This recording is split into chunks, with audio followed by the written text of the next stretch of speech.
नमस्कार भाई लोग, कैसे हैं आप लोग। तो आज के इस वीडियो में एक बार फिर से मैं आपका बहुत ही ज़्यादा स्वागत करता हूं आपके ही अपने चैनल टेक्निकल ट्रेडर में। और बताइए क्या हाल चाल हैं आपके, कैसा रहा आज का आपका ट्रेडिंग सेशन।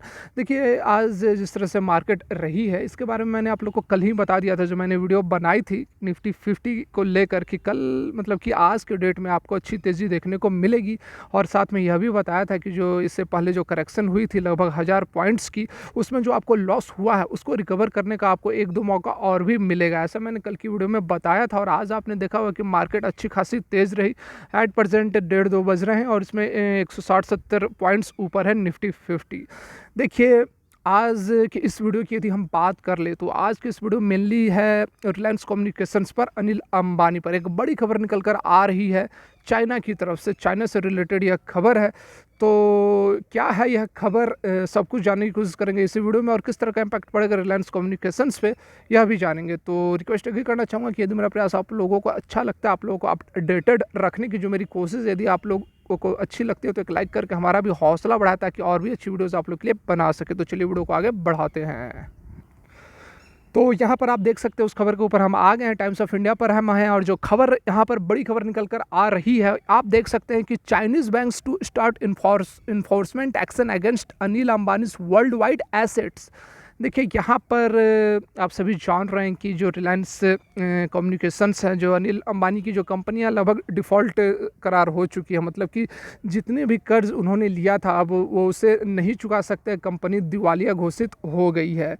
ठीक है, देखिए इससे पहले भी जो खबर निकल कर आई थी, स्टेट बैंक ऑफ इंडिया ने भी पर्सनल गारंटी के ऊपर अनिल अंबानी को कर्ज दिया था लगभग 1100-1200 करोड़ का। तो उसकी वसूली के लिए भी लगातार प्रयास कर रही है स्टेट बैंक ऑफ इंडिया। और रेजोल्यूशन प्रोफेशनल का भी अपॉइंटमेंट किया था, लेकिन अच्छी किस्मत आप कह सकते हैं अनिल अंबानी की रही कि हाई कोर्ट ने इस पर स्टे लगा दिया। फिर जब state bank of India supreme court गई तो वहाँ भी स्टेट बैंक ऑफ इंडिया को कोई कामयाबी हाथ नहीं लगी। तो देखिए उसी तरह का और उससे भी बड़ा यहाँ पर एक खबर निकल कर आ रही है, बड़ी खबर निकल कर आ रही है कि लगभग यहाँ पर 5276, जी हाँ दोस्तों, 5276 करोड़ की वसूली करनी है। मतलब कि 5276 करोड़ का कर्ज लिया हुआ था चाइना के 3 बैंकों से अनिल अंबानी ने। 2012 की यह बात है, उस समय इन्होंने कर्ज लिया था। लेकिन उसके बाद जो इनकी कंपनी है सारा डिफ़ॉल्टर हो गई, सारा बैंकरप्ट हो गई और इन्होंने खुद को और अपनी कंपनी को दिवालिया घोषित कर दिया। लेकिन देखिए कि यहाँ पर फिर से पूरी तरह से प्रयास कर रही है जो चाइना की बैंक है, 3 बैंक है यहाँ पर आप देख सकते हैं।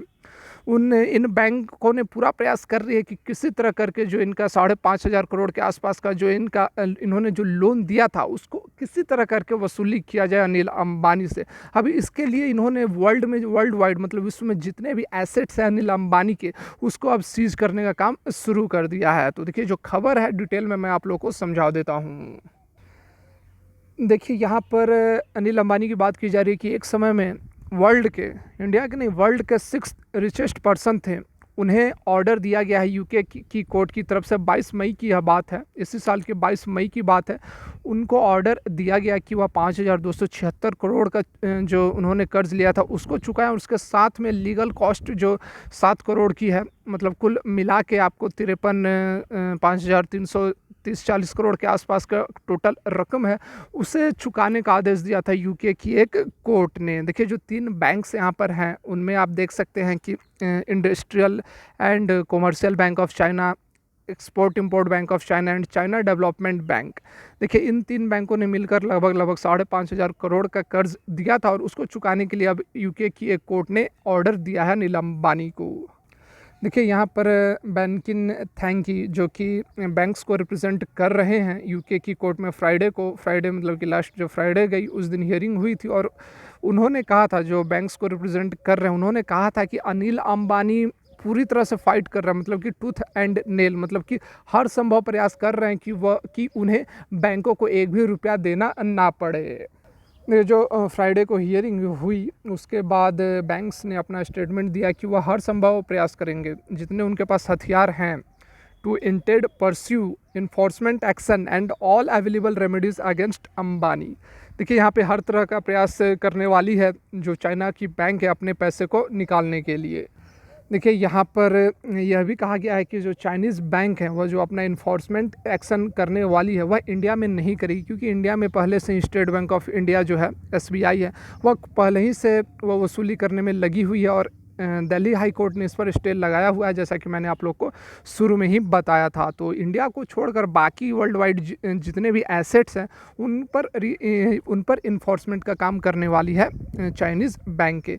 देखिए यहाँ पर यह भी बताया गया कि जितने भी 74 लाख से ऊपर जो एसेट्स हैं उसको यहाँ पर कंसोलिडेट किया जाएगा, यहाँ पर सीज किया जाएगा। और देखिए एक ऑर्डर भी निकाला गया था कि जितने भी उनके पास अपना नाम के अलावा भी, यहाँ पर देख सकते हैं आप, whether or not they are in his own name and all document in his control that relate to his means of paying the judgment order. 29 जून 2020 को यह ऑर्डर निकाल दिया गया था कि आपके पास जो भी वर्ल्ड में आपके एसेट्स हैं 74 लाख से ऊपर, उनका आप समरी बनाएं और हमारे सामने पेश करें। देखिए यहाँ पर जो डॉक्यूमेंट्स पेश करने के लिए बताई गई हैं उसमें क्या क्या यहाँ पर शामिल होनी चाहिए, तो उसमें इनकम होनी चाहिए, आउटगोइंग्स एसेट एंड लाइबिलिटीज़ होनी चाहिए, बैंक स्टेटमेंट होनी चाहिए, शेयर सर्टिफिकेट्स होनी चाहिए, balance sheet, profit and loss account for all his business and evidence of all his trust including family trust. मतलब सारा कुछ जो भी आपके पास बचा खाता, जो भी पैसे हैं जिधर भी आपने लगाया, सारा का हिसाब किताब चाहिए यहाँ पर यूके के बैंक को। देखिए यहाँ पर अनिल अंबानी की तरफ से तो कोई बात निकल कर नहीं आई है इस खबर पर, लेकिन उनके तरफ से स्पोक पर्सन ने जो बात बताई है उनका बस बचाव करने का, बस आप कह सकते हैं कि यहाँ पर मकसद है वो यही बता रहे हैं कि बहुत ही सिंपल, बहुत ही सीधे व्यक्ति हैं, बिल्कुल भी खर्च नहीं करते हैं, बहुत किफ़ायती तरीके से चलते हैं, बहुत मतलब कि वेजिटेरियन हैं, नॉन स्मोकर हैं, टीटो टॉलर है, मतलब कि किसी तरह की कोई नशा की पदार्थ का सेवन नहीं करते हैं। और यदि मूवी भी देखने की बात हो तो वह मूवी भी देखना पसंद नहीं करते हैं, इवन वह घर पर ही उस मूवी को देखना पसंद करेंगे, क्योंकि उससे खर्चा कम होगी। तो यहाँ पर आपने देखा जो खबर निकल कर आ रही है, मैंने आप लोग को सामने आप लोगों के लिए अपडेट कर दी। यहाँ पर देखिए इन खबरों से मतलब क्या निकलता है। देखिए खबरें अच्छी नहीं आ रही हैं और सबका मतलब एक ही है कि जब तक रेजोल्यूशन प्लान बन नहीं जाता है, अनिल अंबानी की जो भी बिजनेसेस हैं उनके लिए रेजोल्यूशन प्लान जब तक बन नहीं जाता है तब तक आपको इसका स्टॉक में कोई भी स्टॉक हो, कैपिटल हो गई, रिलायंस कैपिटल हो गई, रिलायंस पावर हो गई, रिलायंस कम्युनिकेशंस हो गई, किसी में आपको बड़ी तेज़ी देखने को नहीं मिलेगी। और एक बार जब रेजोल्यूशन प्लान बन जाता है, जब इसके बिजनेसेस को एक्वायर कर लेते हैं, रिलायंस इंडस्ट्रीज़ और एसेट मैनेजमेंट कंपनी जो है UVARCL करके जो कंपनी है, वो जब इनके स्पेक्ट्रम वगैरह को ख़रीद लेती है तो उसके बाद फिर आपको कुछ आने वाले समय में इसमें तेज़ी देखने को मिलनी चाहिए, लेकिन इसमें समय लगेगा। मैं आप लोग को बता देता हूँ कि इसमें 6 महीने, साल भर, 1.5 साल भी लग सकते हैं। तो ऐसा बहुत जल्द आप सोचोगे कि रिलायंस कम्युनिकेशंस के अंदर अभी जो 2 रुपये पर चल रहा है तो मैं अभी इन्वेस्ट कर देता हूँ, 4 रुपये, 5 रुपये, 20 रुपये, 50 रुपये, वह 2 महीने, 3 महीने, 6 महीने के अंदर चला जाएगा, तो ऐसा नहीं होगा। ठीक है, आपको इन्वेस्ट करना है तो आप छोटा क्वांटिटी करो, बहुत छोटा क्वांटिटी करो, ताकि साल 2 साल आप उसको ध्यान ना भी दो तो कोई फ़र्क नहीं पड़े। साल भर के अंदर जब इसका सारा काम ठीक ठाक बैठ जाएगा तो उसके बाद हो सकता है कि 2 रुपये का ये आपको 50 रुपये भी हो जाए। है प्रोबेबिलिटी है ऐसी होने की, कोई बहुत बड़ी बात नहीं है। ठीक है, लेकिन उसके लिए थोड़ा समय लगेगा, तो पैसेंस रखें, धैर्य रखें और उसके साथ में इन्वेस्टमेंट करते जाएँ। तो देखिए यह थी मेरी आज की वीडियो। यदि यह वीडियो आप लोगों को अच्छी लगी तो वीडियो को लाइक कर, चैनल को सब्सक्राइब कर, बेल आइकन को हिट कर वीडियो देखने के लिए बहुत बहुत धन्यवाद।